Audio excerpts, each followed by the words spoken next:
Assalamualaikum warahmatullahi wabarakatuh. Selamat datang di kelas Psikologi Lintas Budaya. Hari ini kita masuk pada pertemuan ke-13.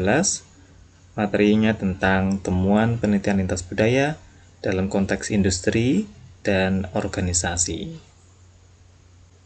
Materi hari ini, apa yang akan kita bahas?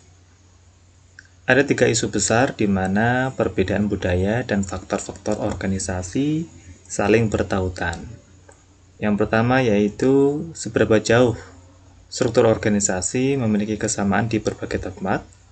Kemudian sejauh mana manajemen lintas budaya, dalam hal ini komunikasi dan juga kepemimpinan dalam sebuah organisasi diterapkan.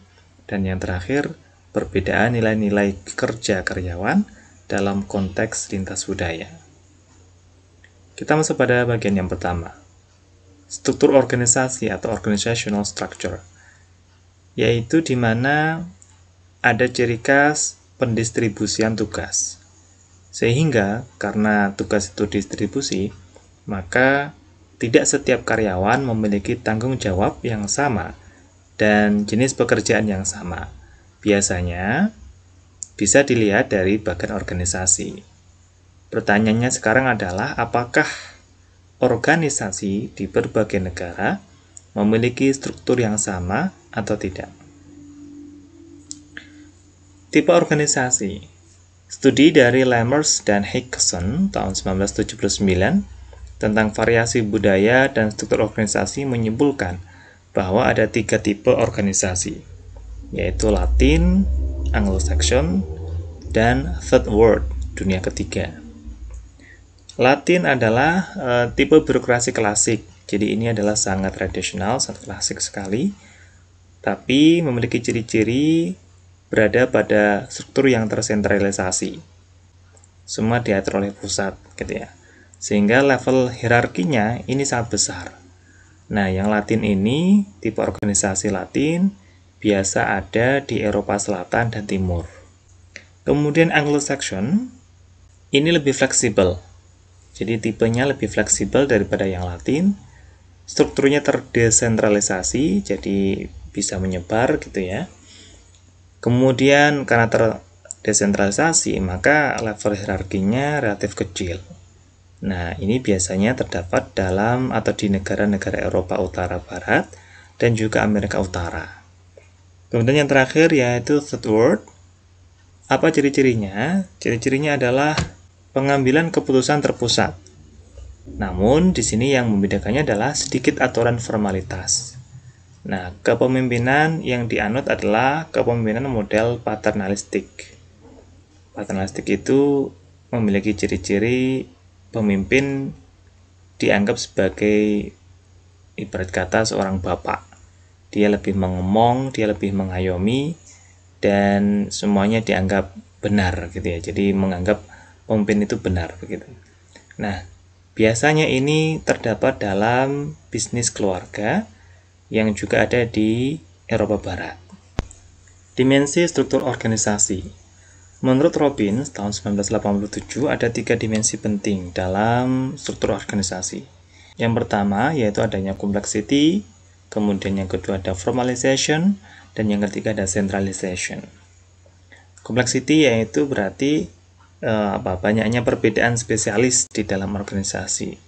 Jadi di dalam sebuah organisasi itu banyak yang memiliki spesialis tersendiri gitu ya. Kemudian organisasi ini beroperasi di banyak lokasi, di banyak tempat.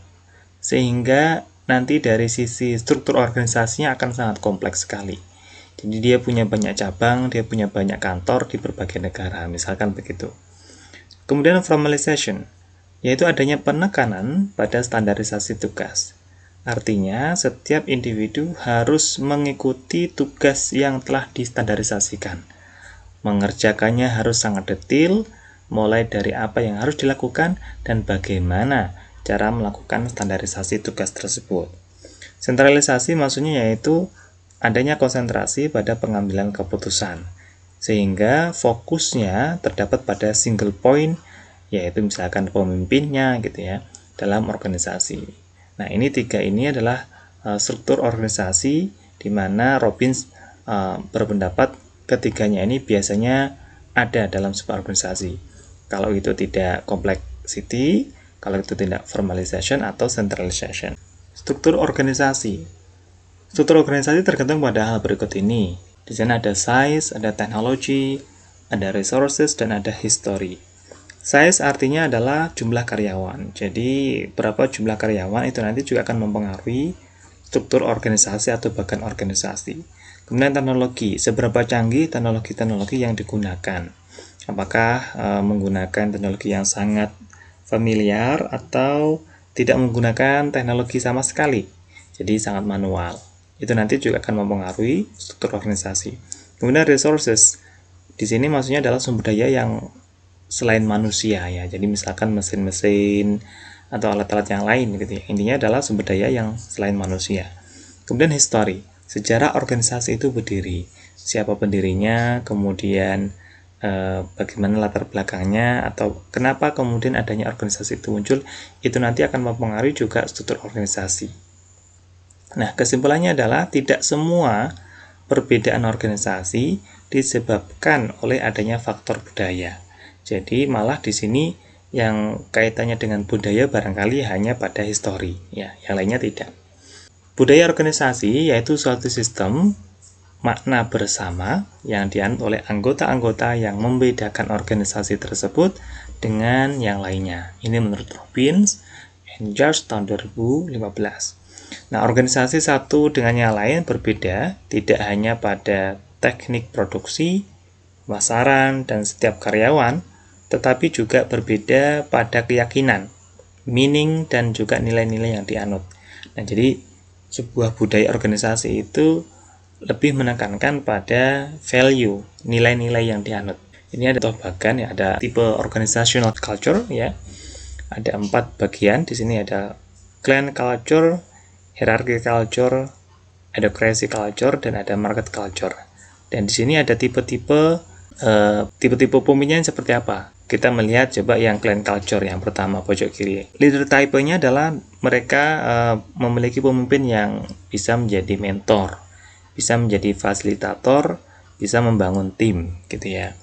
Kemudian kalau misalkan yang di hierarki ya, di hierarki ini yang kedua bawah ini, mereka pemimpinnya adalah tipe-tipe yang bisa menjadi koordinator, bisa mengorganizer gitu ya.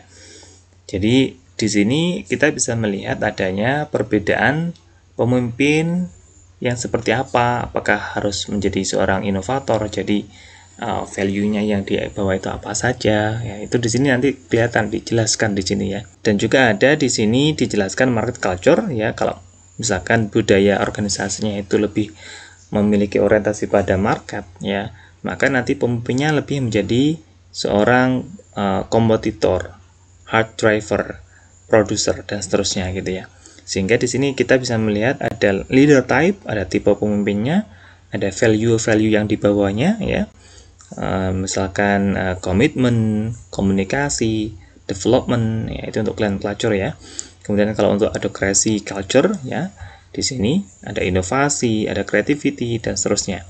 Nah, ini coba Anda perhatikan, Anda dalami, nanti Anda akan bisa memahami ternyata budaya organisasi itu nanti juga akan dipengaruhi oleh tipe-tipe pemimpin dan juga nilai-nilai yang dibawa gitu ya. Lanjutnya, penentu kesuksesan organisasi itu ada 3 ya, yaitu inner values ya, kemudian ritual, dan juga herois. Inner values itu artinya adalah nilai-nilai dalam sebuah organisasi yang dibawa. Jadi bagaimanakah sebuah organisasi itu menerapkan value-value yang dibawanya di dalam kerjaan. Kemudian ritual artinya itu kebiasaan karyawan dalam bekerja, kebiasaan orang-orang yang bekerja di sebuah organisasi tersebut. Kemudian herois yaitu sering dianggap sebagai orang yang sangat berjasa. Nah, seperti contoh Steve Jobs ya, dia orang yang sangat berjasa dalam perusahaan Apple. Nah, herois ini adalah figur yang sangat penting seperti pendiri perusahaan atau eksekutif senior lainnya yang memiliki pengaruh besar. Nah, dari ketiga ini, inner values, ritual, dan herois ya, yang paling dianggap paling penting itu adalah yang herois. Meskipun yang lain juga penting gitu ya.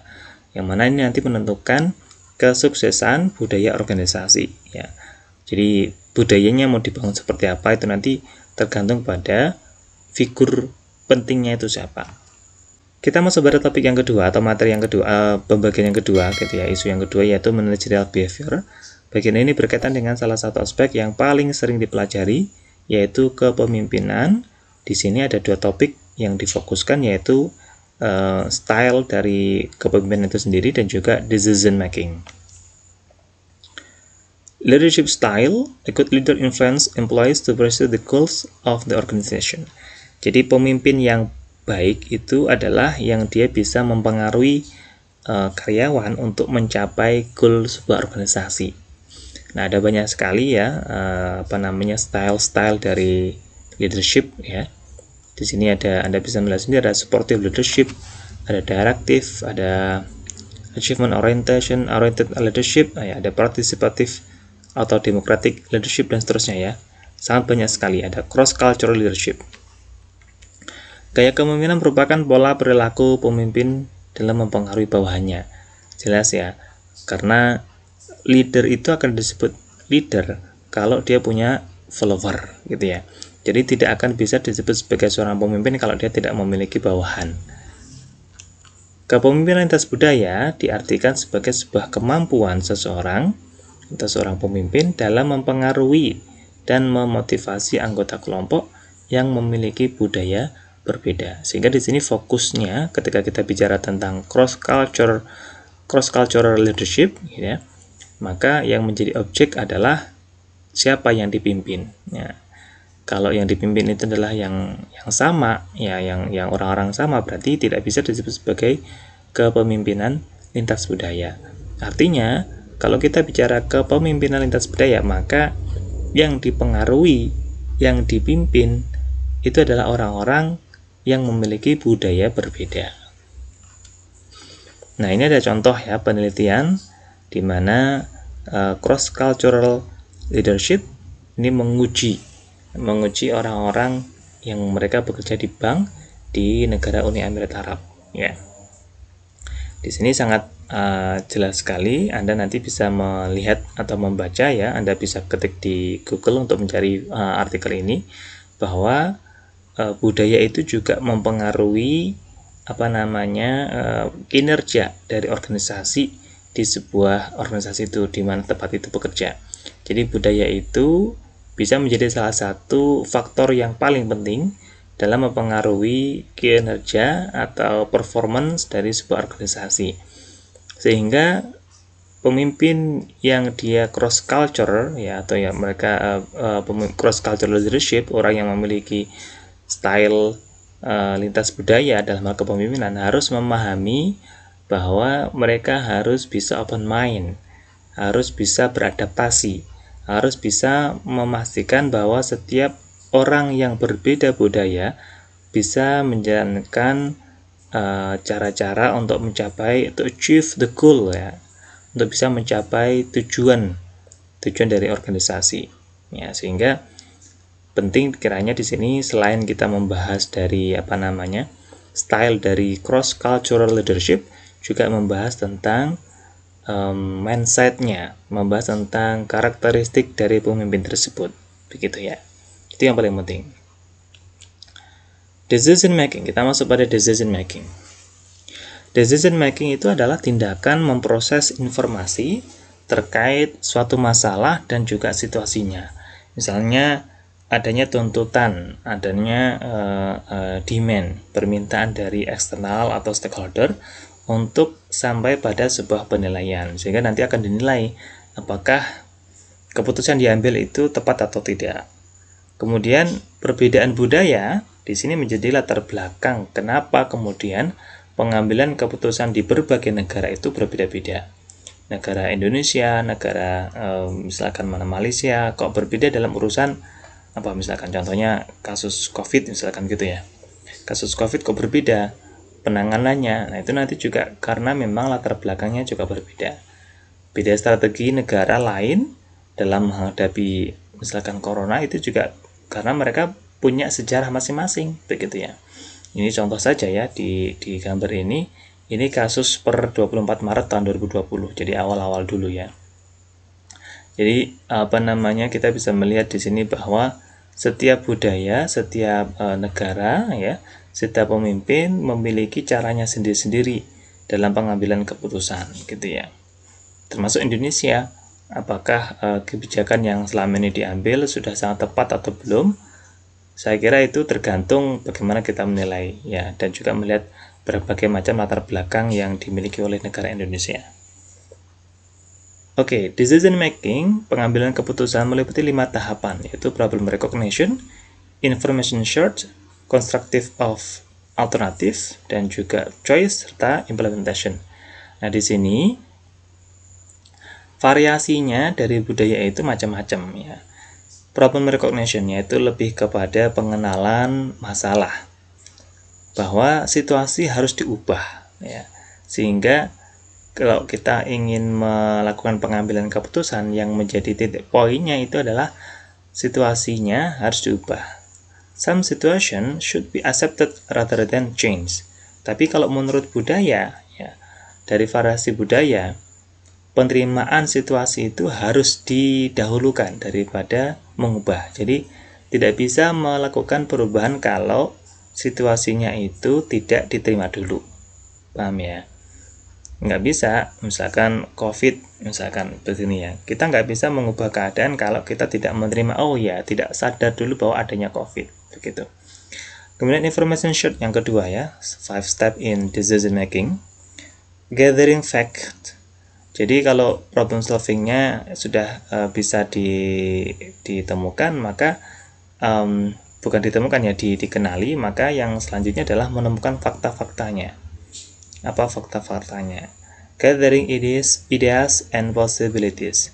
Jadi sama ya, lebih kepada, menurut saya sama, lebih kepada konsensus. Jadi mengumpulkan informasi-informasi, ide-ide, kemungkinan-kemungkinan apa yang harus dilakukan.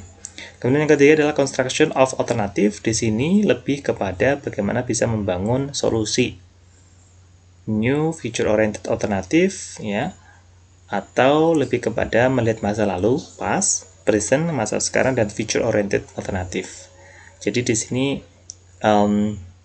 kita mau melihat dari kasus yang pernah terjadi sebelumnya, belajar dari pengalaman, yaitu kalau dari sisi cultural variation ya, atau kita mau ya sudah kita belajar tenggelam sambil belajar gitu. Jadi menyelam sambil juga belajar menyelam gitu ya, langsung kejebur dan juga nanti belajar di situ. Kemudian yang keempat adalah choice, individual decision making sama group decision making. Nah, di sini kita bisa melihat decision making responsibility is delegate, dimana kalau individual, pengambilan keputusan, tanggung jawab pengambilan keputusan itu didelegasikan, diberikan, sehingga nanti tanggung jawabnya ada pada orang tersebut. Decision are made quickly. Kemudian keputusan itu diambil sangat cepat. Decision rule, is it true or false? Ini benar atau salah. Sementara kalau grup, ya dalam konteks grup, dalam sebuah organisasi, maka hanya senior management, hanya orang-orang yang senior, yang diberikan kewenangan untuk mengambil keputusan. Sehingga nanti kalau kita bicara group decision making, akan sangat lambat, keputusannya nggak segera turun gitu ya. Karena apa? Karena mereka punya aturan, is it good or bad? Keputusan yang diambil ini nanti kira-kira akan benar atau buruk, benar atau bukan benar, baik atau tidak gitu ya, baik atau tidak. Sehingga bedanya di situ antara grup dengan individual. Implementasinya, kalau individual slow dengan fast. Kalau slow berarti manage from the top, jadi read top to bottom ya, jadi atas ke bawah, responsibility of one person. Sementara kalau fast involves participant of all level, responsibility of group, jadi semua partisipasi berada di level, di semua level, semuanya bertanggung jawab gitu ya. Nah, jadi ini adalah kelima tahapan dalam pengambilan keputusan, baik itu individual decision making atau group decision making. Kita masuk pada isu yang bagian terakhir, yaitu work values and motive, yaitu lebih kepada nilai-nilai kerja dan motif seseorang bekerja. Karena kedua hal ini, nilai-nilai dan motif ini sangat bisa mempengaruhi bagaimanakah seseorang bekerja. Kita coba mengkaji kajian dari Hofstede tentang nilai dan budaya. Ini adalah tokoh yang sangat terkenal, ya. Hofstede ini psikolog sosial, gitu ya. Dia sangat terkenal dalam hal model dari budaya atau dimensi budaya. Kajian nilai dan budaya Hofstede mengidentifikasi ada 4 dimensi. Yang pertama power distance, kemudian uncertainty avoidance, dan yang ketiga ada individualism, collectivism, dan yang terakhir ada masculinity dan femininity. Yang pertama kita coba bahas power distance, yaitu mengacu pada seberapa besar kekuasaan, power, ya, dan status seseorang di dalam sebuah masyarakat. Atau misalkan dalam konteks organisasi, berarti ya seberapa besar kekuasaan dan status seseorang di dalam sebuah organisasi. Di sini ada dua, ada lower power distance dan juga ada high power distance society. Kalau lower power distance artinya adalah keyakinan masyarakat, keyakinan anggota organisasi bahwa setiap individu adalah sama, equal, tidak ada jarak, ya, sehingga semuanya sama. High power distance society yaitu pandangan bahwa ketidaksetaraan, inequalities, adalah konsep yang harus diterima atau dapat diterima. Kemudian uncertainty avoidance. Apa itu? Sejauh mana anggota dalam suatu budaya merasa terancam karena adanya ketidakpastian, uncertainty, dan situasi yang ambigu, sehingga kemudian mereka mencoba untuk menghindarinya.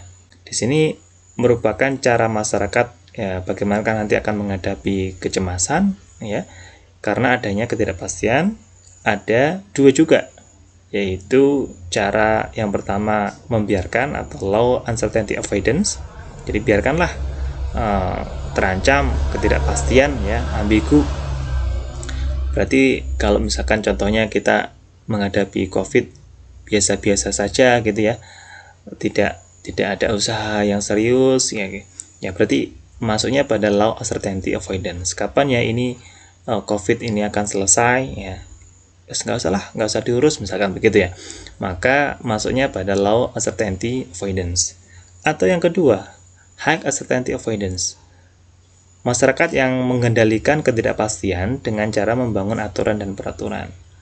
Nah, ini biasanya yang sering terjadi di banyak negara dalam hal ini konteks COVID seperti high uncertainty avoidance ini.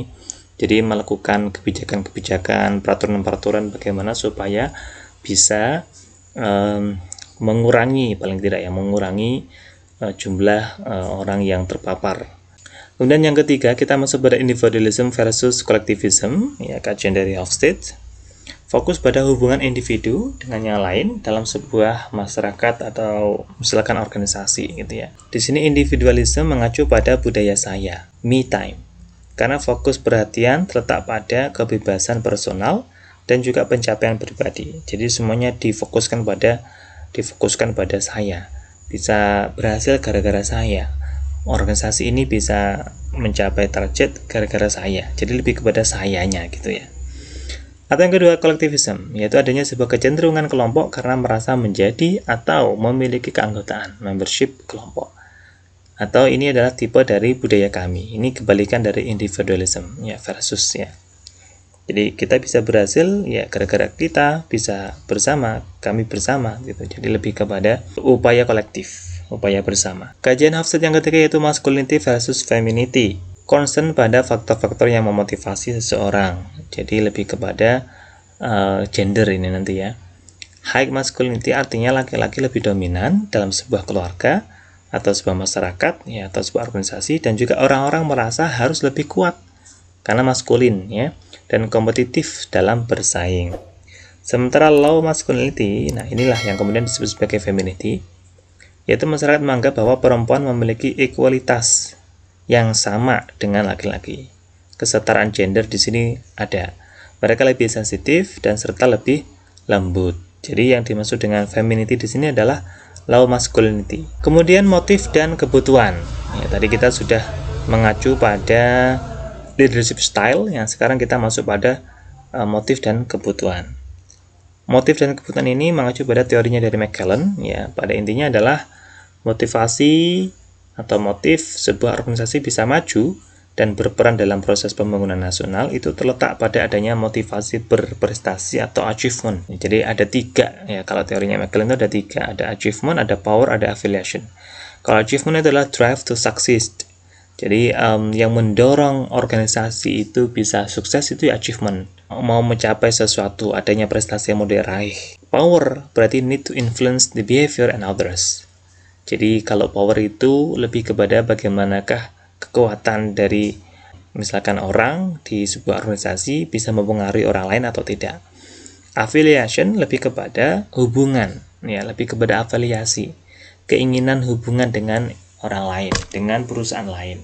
Nah, ketiganya ada pada setiap individu, tetapi jika salah satu dari ketiganya ini nanti muncul, maka bisa jadi itulah yang lebih dominan, sehingga individu itu akan memiliki perbedaan karakteristik dan antara satu individu dengan yang lain tidak sama, tergantung pada motif mana yang lebih dominan, apakah power, affiliation, atau achievement. Tapi menurut McKellen, ya, kalau kita bicara organisasi, maka yang paling menjadi hal yang harus diprioritaskan adalah achievement-nya. Yang kedua adalah motif dan kebutuhan menurut Maslow. Kalau menurut Maslow, yang paling penting adalah aktualisasi diri atau self-actualization. Dinilai sebagai sebuah hal yang terpenting dari semua negara. Diikuti kebutuhan autonomi. Seperti misalkan berpikir secara independen, bertindak secara independen. Ya, di sini ada 5. Kalau kita bicara teorinya Maslow ada 5 kebutuhan. Ada physiological needs, jadi lebih kepada basic need, makan, air, ya. Kemudian security, safety needs, ya. Yang ketiga itu ada belongingness dan juga love needs. Ini lebih kepada hubungan pertemanan gitu ya. Esteem needs lebih kepada prestige, feeling of accomplishment, apa pencapaian ya. Berarti ini lebih kepada psychological needs, ada merasa puas di sana gitu ya. Nah, yang terakhir adalah self-fulfillment need. Ini kebutuhan yang sangat tinggi, lebih tinggi dari sebelum-sebelumnya ya.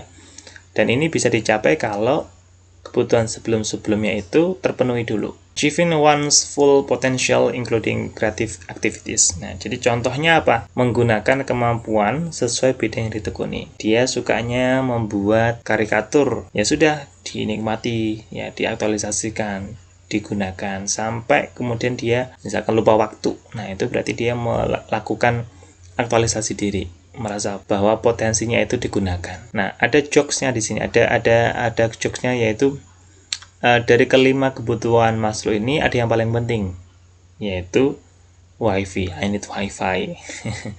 Ini guyon ya, ini hanya jokes saja. Baik, kira-kira begitu ya materi hari ini. Terima kasih, semoga memberikan manfaat. Assalamualaikum warahmatullahi wabarakatuh.